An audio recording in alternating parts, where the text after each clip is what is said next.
Buongiorno, good afternoon to everybody. We are where it all started. My name is Max Bernardini. I'm a watch dealer, watch collector, watch curator since 35 years.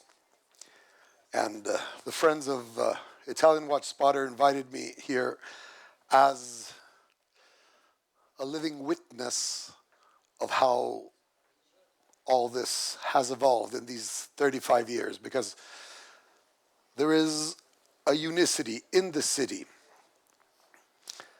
due to the Italian culture of collecting.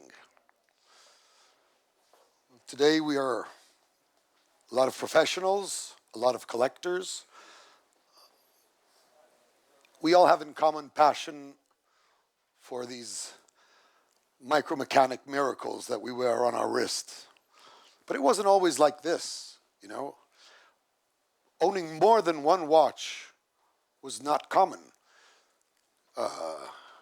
Probably the Italian attitude towards collecting is embedded in the fact that we were economy based on agriculture. And after World War II, when the Marshall Plan, we evolved and the economic boom. And so collecting became sort of a regaining on our heritage. Our fathers, when they were kids, they would collect bottle taps. You know, the bottle manufacturers would sell bottles with taps with inside printed different items, and you would end up collecting them. So collecting was embedded in the Italian culture of the post-war economy and the post-social classes. Owning more than one watch, as I was saying, was not common. You would get your watch, if you're lucky enough to be born in a wealthy family, maybe for your first communion, some for graduation, even though it was more of a pen gift. When you graduated, for sure, always in the Italian culture, you would get your first watch when you got married. You know, your wife's family would gift you a watch, and your family would gift the engagement ring. It's part of the Italian culture. Today, we are surrounded by people that love watches in an intestine way, and it's not uncommon to own more than 2 watches, more than 3, more than 5, more than 20. Some of us have this burden of owning more than 100 watches. But how did this happen? So, again, my friends of Italian Watch Spotter invited me here because I was there when it happened. I was very young, and I would like to take you out of this context where you have at the tip of your fingertips, at the tip of your fingers, sorry, access to every image, every information, any statistics. Just take out your smartphone and you have everything available. It wasn't like that. So why Milano? It was the mid-'80s, and the fever of watches happened overnight.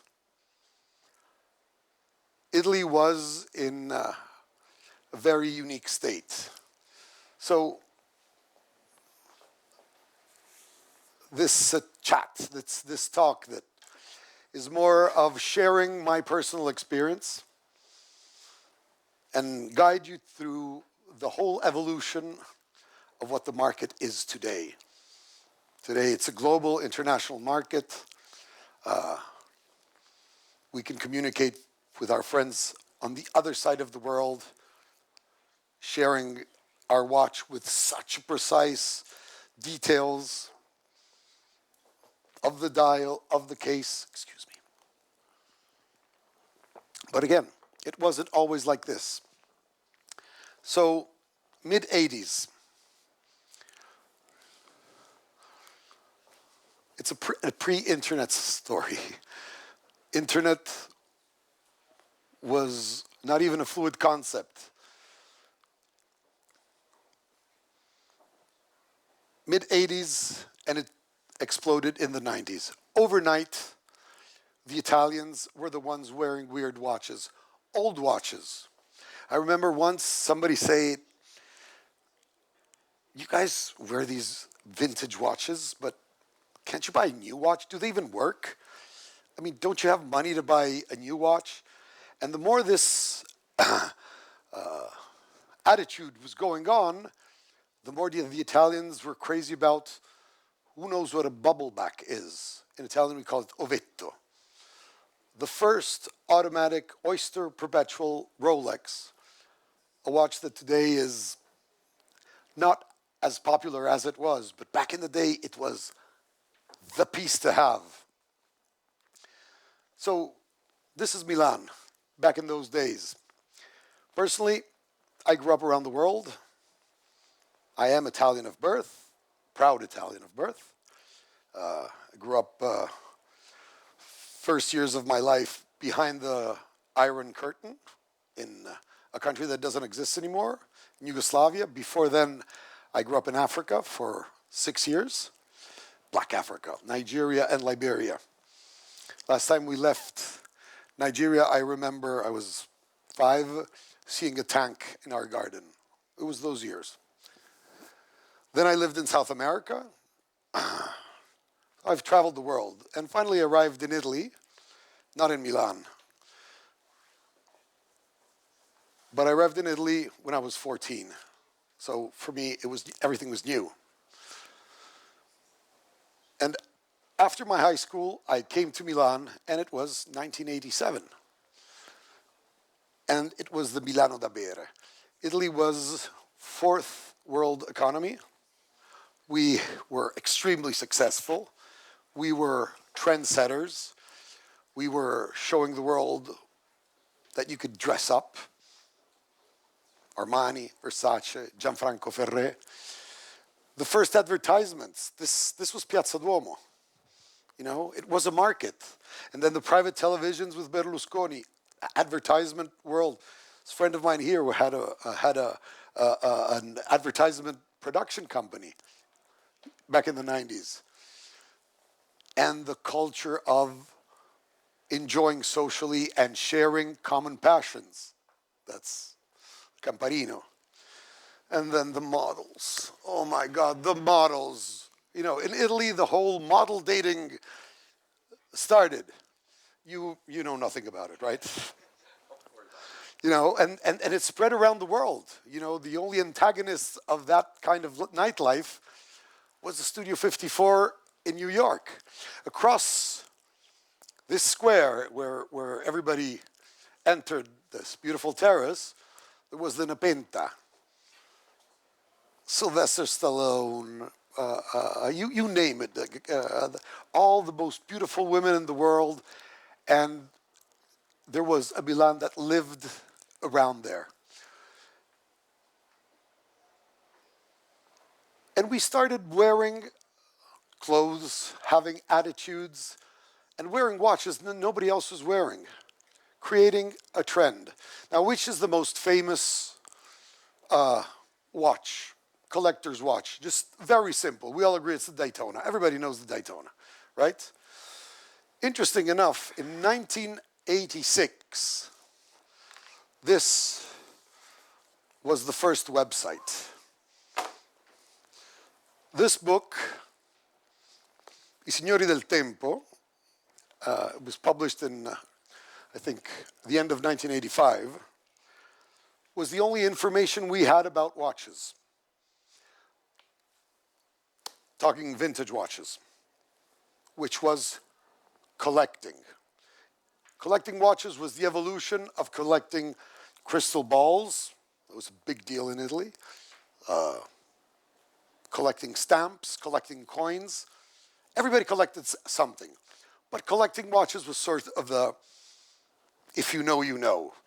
And it exploded. In a year, everybody was into watches. This was the first book. I brought it over because I hadn't looked at it in a long time. It came with this list inside. Every watch has a picture, every picture has a number, every number is reported here, and there is the evaluation. There are watches that have been recently sold for $500,000 or $1 million, but here are priced $6,000 to $10,000.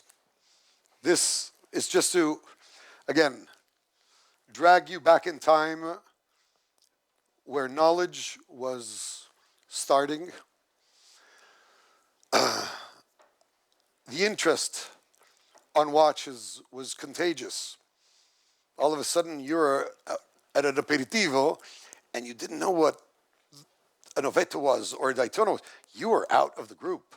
So, but it exploded overnight.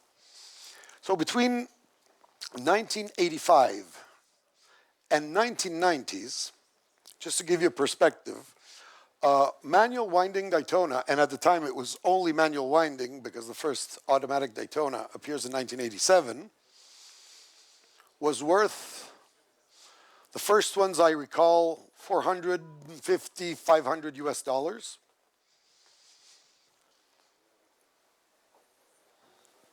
For who doesn't know, entry price on this model is $50,000 today. The big market, the big supply market was the US or South America.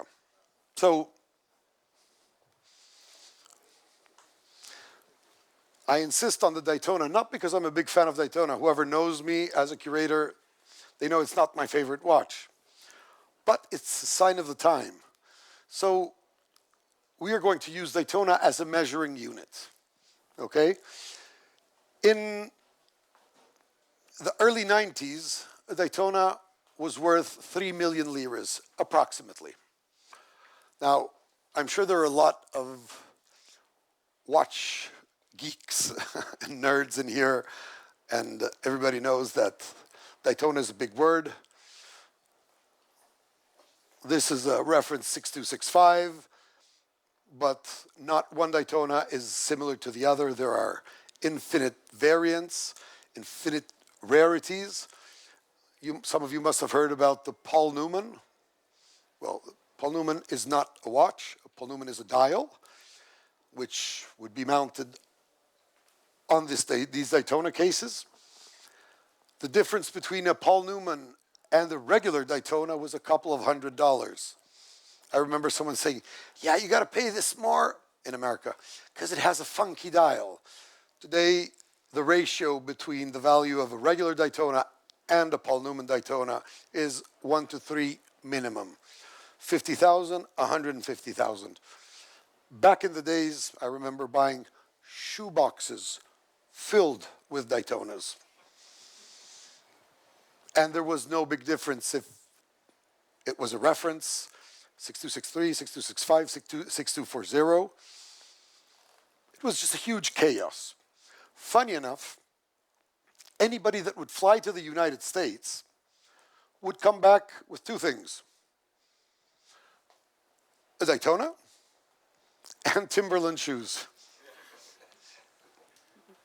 It was the big thing. You're going to the States, can you buy me a pair of Timberlands? Oh my God. It was those times. So, as I was saying, collecting. I'm using this comparison to introduce the concept of context. Back in the day, a big deal was collecting stamps. The most famous Italian stamp was called Gronchi Rosa, issued during the presidency of President Gronchi. It became famous because they mistaked in a printing detail. You can't see it here, but basically they printed a flag that was shaking against the wind. So that became like the must-have stamp to have. If it had to be, of course, validated, and the value of the Gronchi Rosa was more or less the value of the Daytona in those years. Why am I giving this? Because today we are living a very weird moment in watches. After years of bull market, if we'd be talking today, the market in some way woke up and woke up with a hangover. But you always have to analyze the context. I remember coming back from the Principe di Savoia, walking on Via Manzoni. In my backpack, had a bunch of Daytonas. I had just bought. They were delivered to me at the hotel. Sorry. And I walked in front of Bolaffi. Bolaffi is an Italian firm specialized in stamps. Still exists. Beautiful enterprise. And they were presenting some very rare stamps. I was into stamps back in the day. And they had the Gronchi Rosa. Consider it was such a big deal that if you wanted to define a super cool hot girl, she was a Gronchi Rosa. Or a Stradivari. But it was that big in the culture. Today, nobody knows about it. In fact, during COVID, I was bored. I went online. I found one, and I bought it for 2,200 euros. Back in the day, it was worth a Daytona. Which means always analyze the context. I'll get there in a second. So today you can share your watches with your friends. Your watch supplier can offer you a watch. You're on the other side of the world. You will get a precise perception of what that watch is. I do this every day. I get watches offered on my WhatsApp blows up. And I offer watches to my friends, my clients, the collectors I curate, with a video, with a shot, and I will transmit exactly what I have in my hands, what I'm offering, and most of all, I get the perception on what. But back in the day, it wasn't like this. I was quite evolved. And I was the first to use the Polaroids. You would shoot the watch with your Polaroid machine. It usually took 2-3 shots to get one in focus. And then I would have to offer it, let's say, I wouldn't go not even out of the Italian borders, to a client in Rome or in Bologna. I would have to photocopy it. What are you laughing? That's the way we did it. And then fax it. Now, would you buy this watch if you received this image? We would commit to watches offered in this way. By the way, if just for fun, my colleague Greta here, while we were looking in the cupboards of our store, which has been there for 42 years, we found a box. And when she saw it, she went crazy. And I was like, oh, yeah, let's just throw them away. What? And so we put it in our archive. Greta, can you help me to then just pass them around?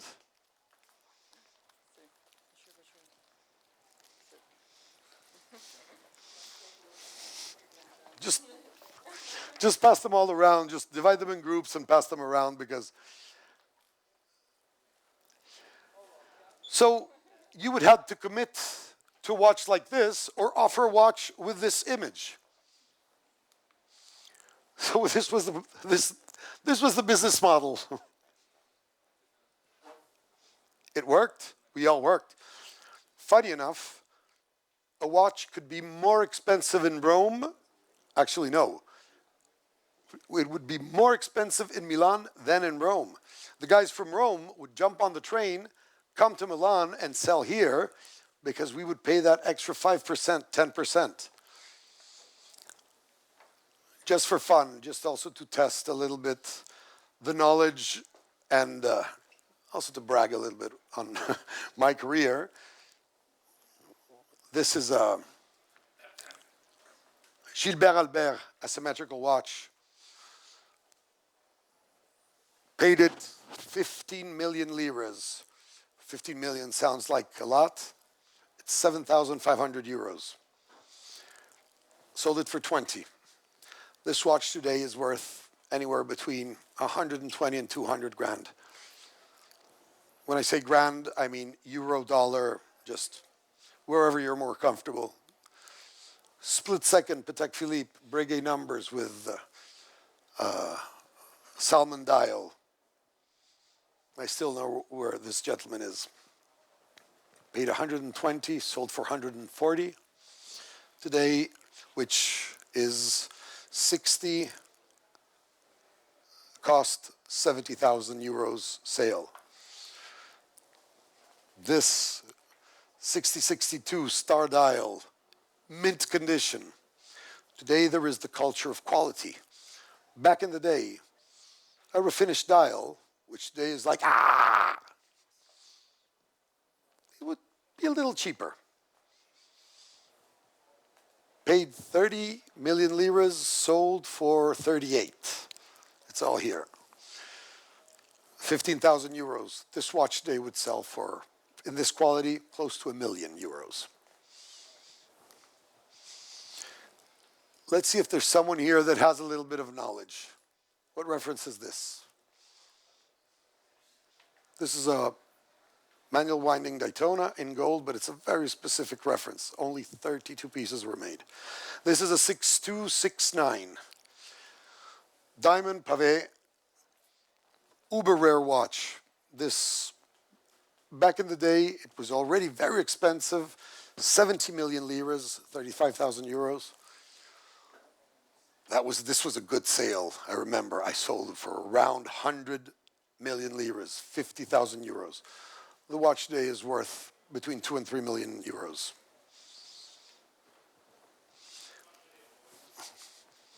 Of course, these images you are also are the ones that you're seeing. This is 24.99, third series, new old stock. This one has also the price written here, 90 million liras, 45,000 euros. This watch would fetch $1 million today. This didn't change the price. Too small. It will come. I have one. It's been waiting for 20 years. It will achieve its success one day. 29 million liras for an oversized 530 Patek Philippe. Today worth anywhere between 200,000 and 300,000 euros. Now, I'm not dropping all these amounts just to talk about money. Money is just a consequence. What has changed? These values to today's values. Knowledge. And this is the key point that I am here to discuss. It all started here in Milan and spread in all Italy. The only territory that had the same attitude in researching knowledge, beauty, rarity, and quality was the Japanese market. Always has been, but they were nuts for rarity and quality already back in the days when knowledge, the culture of watches was still a very fluid concept. You would receive these faxes, and I take as an example the sourcing market of the United States. It was huge. I'm not joking. The old friends that are still operational, happy to drop names, but it's useless, they would come back with 50, 60, 100 pieces per trip. Today, your generation, I like to call the new generation of this digital era, the digital players. And I say it with maximum respect as a Gen Xer that is learning to speak this language that you speak from birth. I'm quite good in languages, so I'll get there. Give me time, I'll get there. The cost of flying to the United States was 1 Daytona and a half. Today, any young dealer, young trader can jump on a plane. With less than 1,000 euros, you can fly back and forth. You have the budget for a hotel and maybe also a burger somewhere cool. You see your watch, you buy it, and you can come back. Back in the day, the cost of flying, there were no low costs. It was a big deal to fly to the United States. It was anywhere between 4 and 5 million euros, 5 and 4 million liras, to anywhere between 2,000 and 2,500 euros, which was a lot of money. So when you could not fly just to buy one watch. The people that surrounded us all became traders.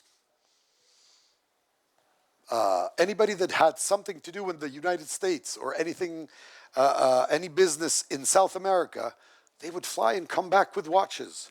And everybody was buying and selling watches in order to finance their collection.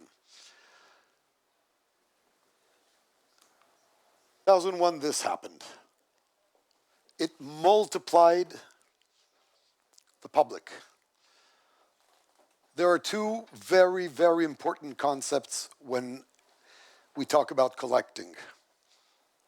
Price and value. Price is given by the market.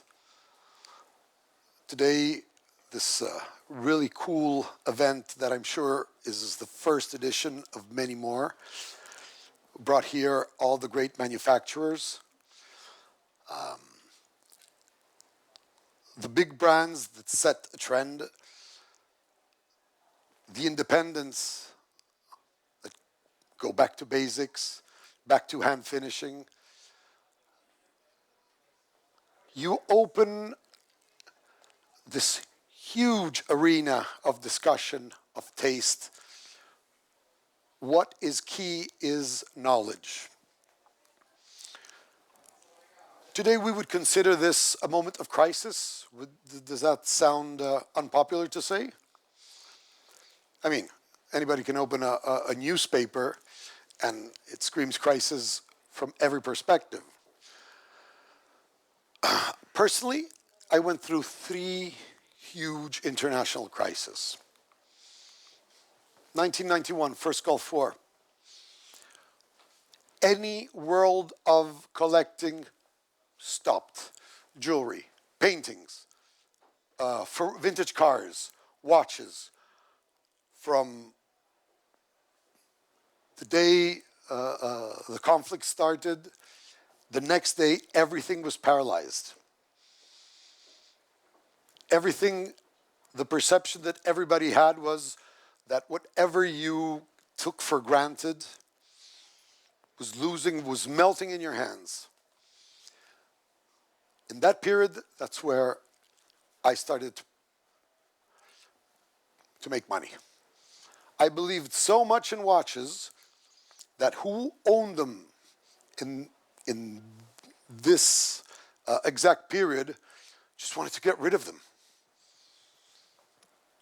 I was 22 years old, and I sat down with one dealer and one collector who were desperate. I said, I'll buy the whole collection. I didn't have a dime, but I'll pay in 2 years. And they were so desperate that they were willing to trust a 22-year-old that by then I had built my reputation. I come from a family that in jewelry meant something, but still, a 22-year-old, but they accepted it, so we did a little bit of paperwork, and I bought for an amount that I would have never could have afforded to pay for, but I believed. Why did I believe? Because I saw the difference between price and value. Yeah, the world is falling apart. Horrible. I see the value. 2001, dot-com crisis. Anybody remember this? I'm asking the young guys. We all remember that, the dot-com crisis. The stock market collapsed. Technology, which was supposed to become the new language, all of a sudden turned out being a huge bluff. And this was so contagious. Again, as paintings, cars, watches took a hit. But just like 1991, in 2001, watches were the first, can I say, use the term product without diminishing it? Were the first article to gain back power on the market. After I did this crazy deal, I was supposed to close payments December 1993. By January 1993, watches were worth 3 times what I had paid. Only 1.5 years had passed. In those years, I was reading anything I could get my hands on. I was running all over the place just to see the watches in order to understand and to get under my skin the concept of value. We all remember this one. 2008, the subprime crisis. Something very interesting happened here. In this moment, in the same way here I understood that the value of a watch, despite the price, was the parameter that I had to follow. Here I understood another thing. Here I understood that watches had become a commodity. What was happening until 2008? Between 2001 and 2008, anybody know what a 3970 is? I want to hope that you know. 3970 is beautiful perpetual chronograph made by Patek Philippe from the late 80s and the early 2000s went out of production. This watch had become the watch of the American bankers, of the young bankers. It was the must-have watch. And the more successful the banker was in the bankers community, the more he had.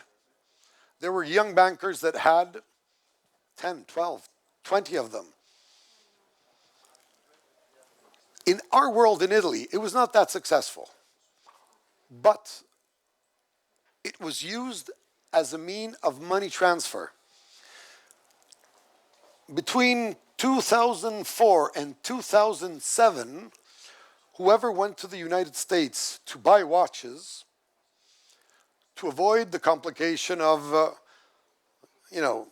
flying with cash in their underwear, because that's the way the trade was managed back in the day, you would just wear a 3970. You knew that as soon as you landed at JFK, you could liquidate it and you had the money to invest in whatever you wanted to buy. So it became almost a payment instrument. In 2008, I realized that watches had become a commodity. Let it sink in. But in 2008, the financial market collapsed, and all the bankers wanted to liquidate their 3970s. Do you know what that means? It means that thousands of 3970s flooded the market. And as we know, in the matrix of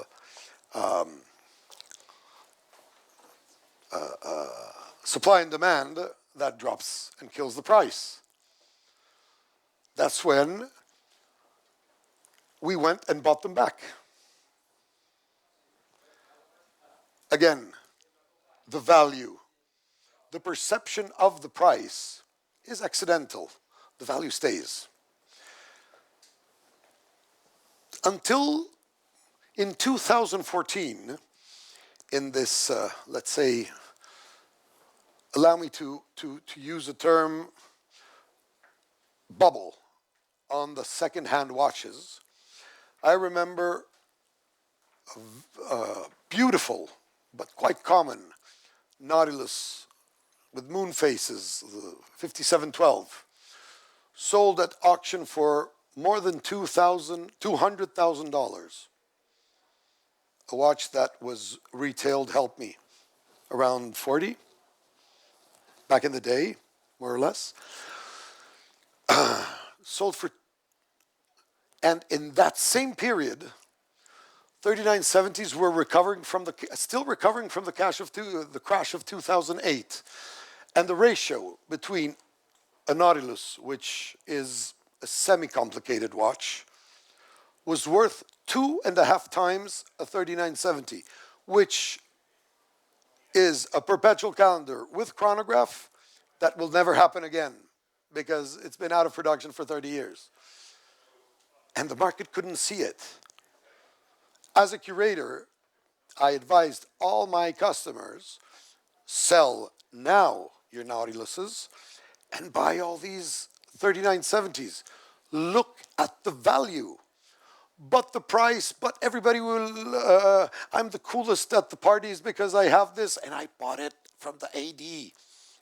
You know, the ones who listen to me today can buy it back in any store, but they stocked beautiful 3970s that,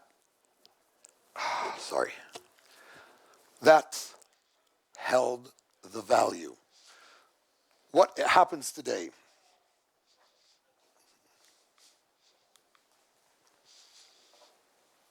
We were talking about Japanese. I have a big love for the Japanese culture.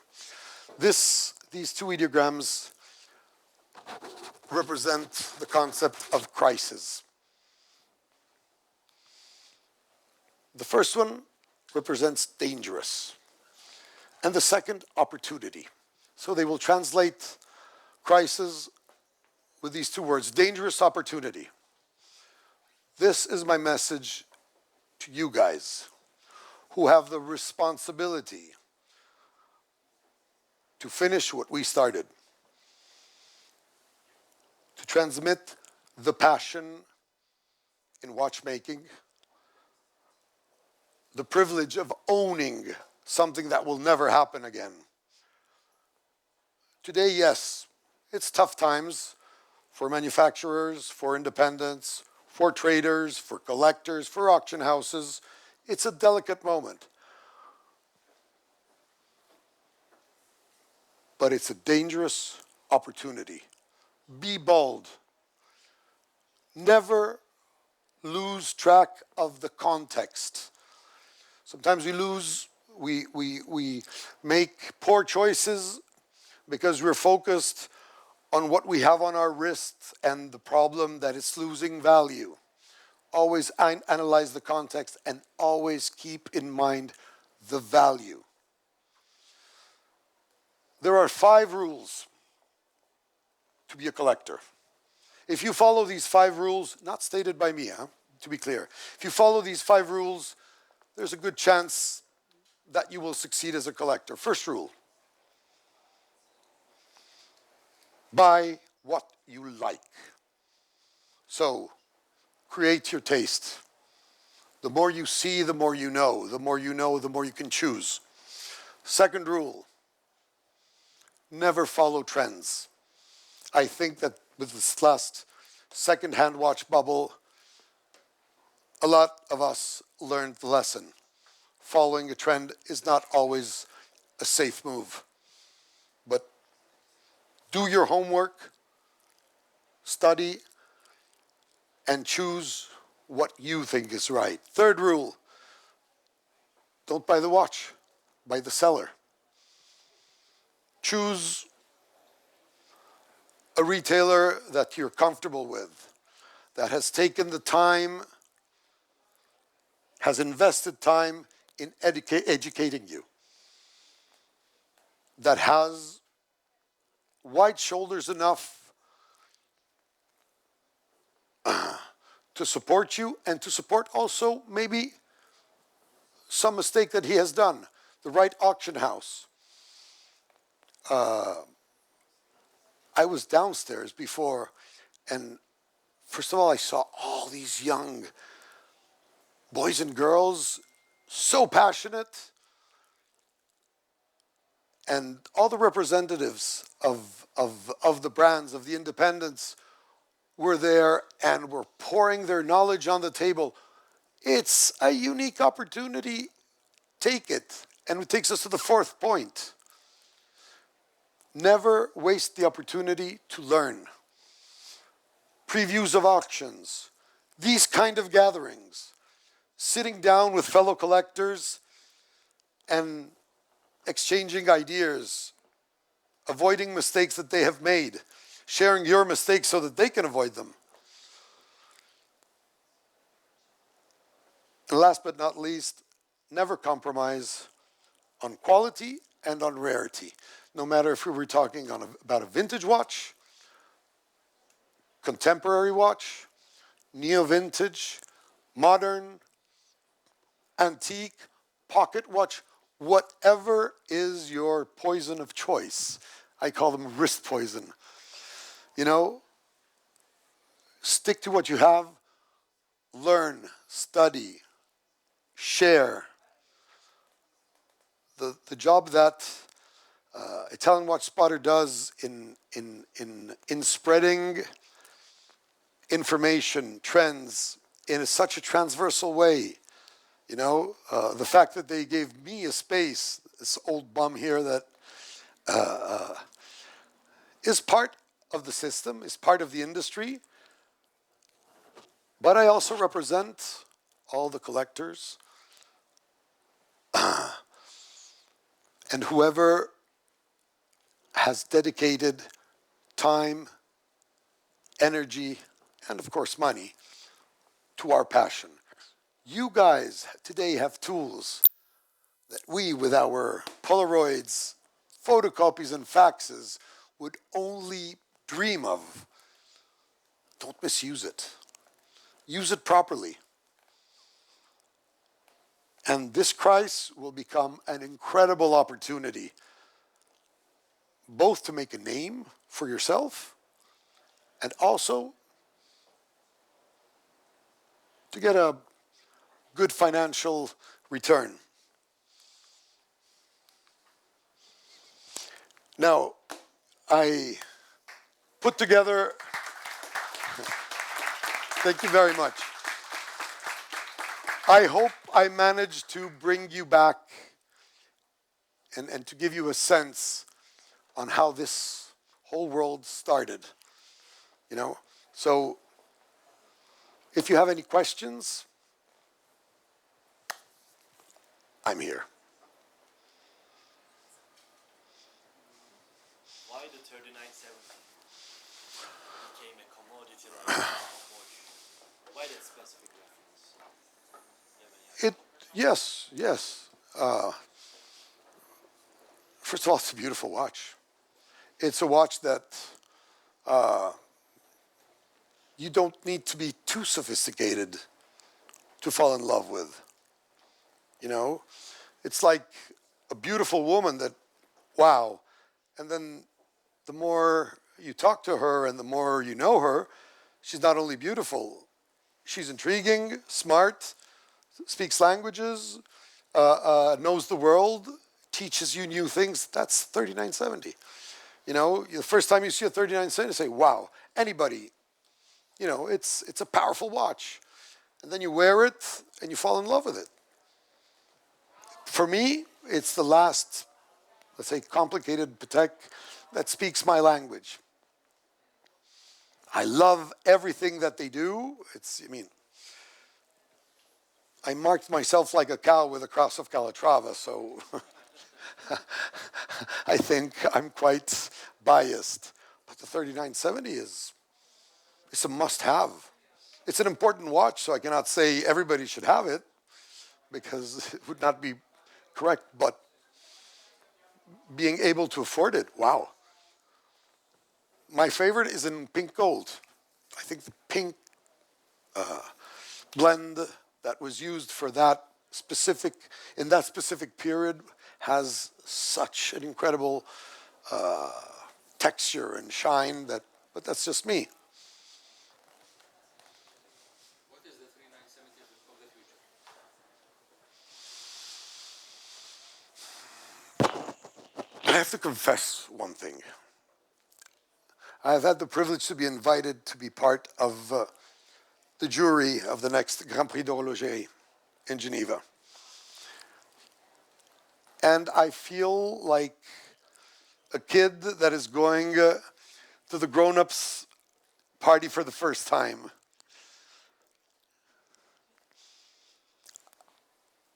I will give you my answer after the Grand Prix. Make sense? Because my expertise is the vintage world. But you didn't want me to answer as a vintage guy. Let me sink in. Again, I am a guest here. I feel as a veteran, I am a veteran in the watch world, but at the same time, I have the excitement. There's so much I don't know. Forget what I know. I know a lot, but there's much more I don't know. And that is also the right attitude, I think, in everything. But in watches, the watch market is a beast in continuous evolution. There are some crazy guys out there that came up with some ideas. But you know what? You're in Milan. Does anybody know where was the first astronomical perpetual calendar made? 19 years old. Look at this guy. He knows. Bravo. 14th century by a Paduan physician, astronomer, watchmaker, Jacopo Dondi. By the way, if you have spare time, Museo della Scienza e della Tecnica in Via San Vittore, it's there. The perpetual calendar is as big as like this. Now it fits on a wrist. How huge is that? What will be the 3970 of tomorrow? It's an incredible question. I am biased again. For me, Patek Philippe is, but I'm an old schooler. Patek Philippe is like a blue jacket. You can wear it with everything, you know. So, but after the Grand Prix, we'll hook up and we'll go through that answer properly. Max, first of all, thank you for the presentation. It was really inspiring, honestly. But I want to ask you, we know you're a big vintage guy, of course. Since Milano Watch Week gathered a lot of independence here, what do you see? Is there any similarities you see between the two, like between independent watchmaking as of today and the vintage world? Now, thank you.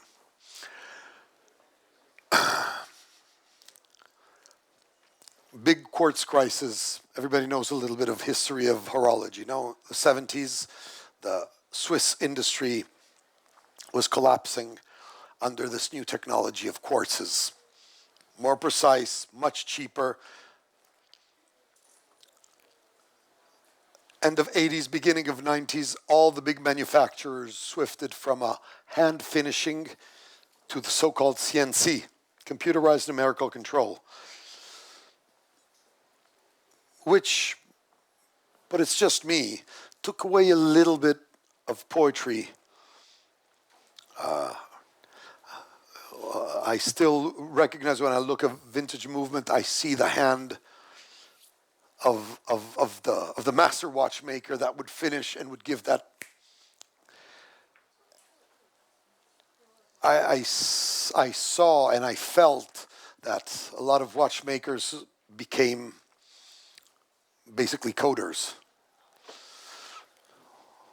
My very little experience with the independents, but I had the privilege to get very close to them and see their work, not only their finished work, but see them work.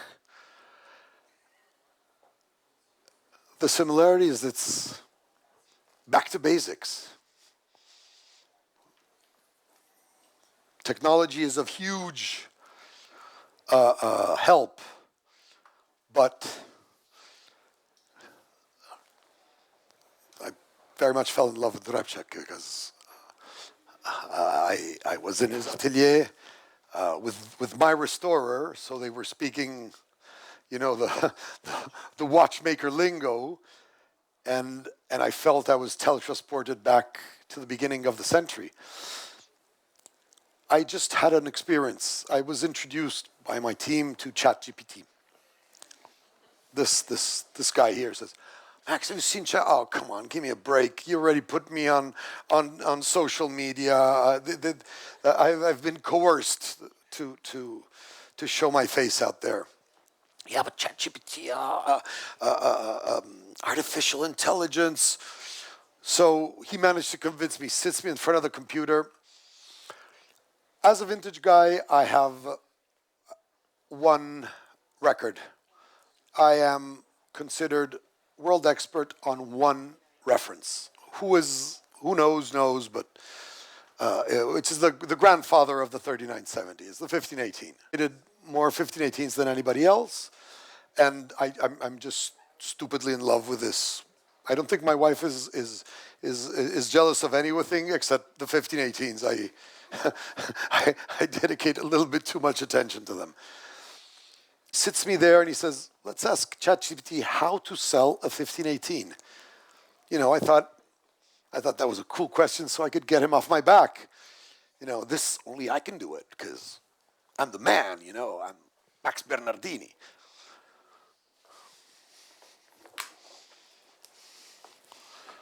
How to sell a Patek Philippe 1518 in 30 seconds.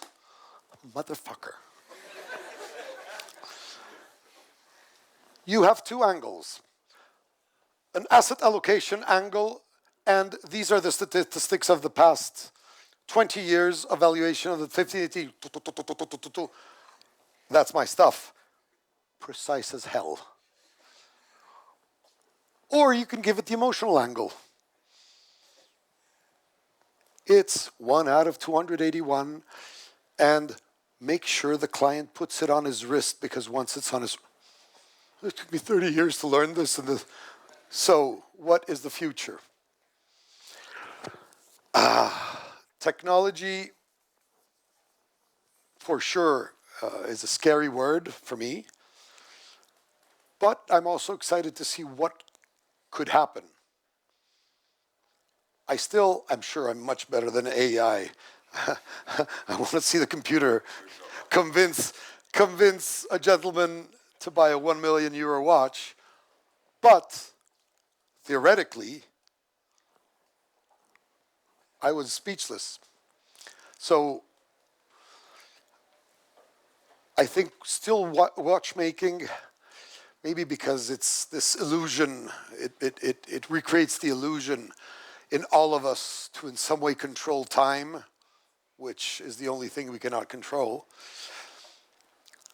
It still will have a huge human part in every watch.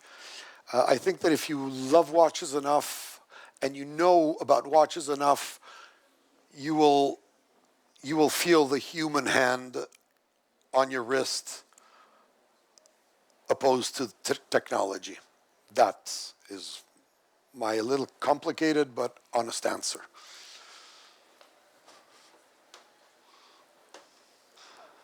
And yes, the independence, I must say, are attracting me a little bit. I have a few, but that old shiver that we felt back in the day, which is always more difficult because once you've traded everything, very few watches, excite you. At a certain point, then it becomes just a job. My goal is always to be excited. Otherwise, what's the point? But some independence, I must say. But by the way, I look forward to suggestions on my future role as let it sink in under your skin.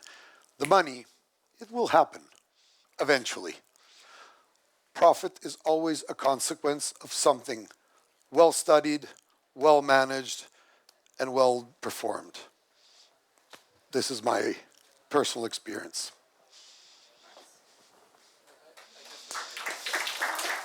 No. I have a question. How does the relation between price and value changes from a collecting point of view between the mainstream brands and the ones down here we are talking about, the more independent brands? Very generic question, but I understand where you wanted to get. I apologize. In order to give a scale of value, you have to know.